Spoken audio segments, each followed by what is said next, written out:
আমার নবী সাধারণ নবী নাকি মহানবী? কারো জোরে বলেন। মহানবী বলে তারে কেউ বা ডাকে, আমি ডাকি প্রিয়তম। সুবহানাল্লাহ পড়েন। যে জন কখনো ব্যথা দিতে জানে না, যে জনকে বলি মুছে দেহে যাত না, যে জন কখনো ব্যথা দিতে জানে না, যে জনকে বলি মুছে দেহে যাত না, হৃদয়ের হাহাকার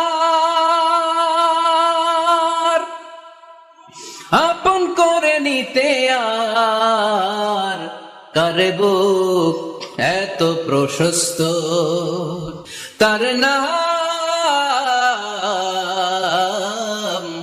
আহমদ বড় বিশ্বস্ত। সুবহানাল্লাহ পড়েন। সে কোন বন্ধু বলো বেশি বিশ্বস্ত, সে কোন বন্ধু বলো বেশি বিশ্বস্ত, কার কাছে মন খুলে দেয়া যায়, কার কাছে প্রাণ খুলে বলা যায়, হওয়া যায় অতি আশ্বস্ত, তার নাম আহমদ বড় বিশ্বস্ত। সুবহানাল্লাহ। আমার নবীর চাইতে বিশ্বস্ত কেউ আছে?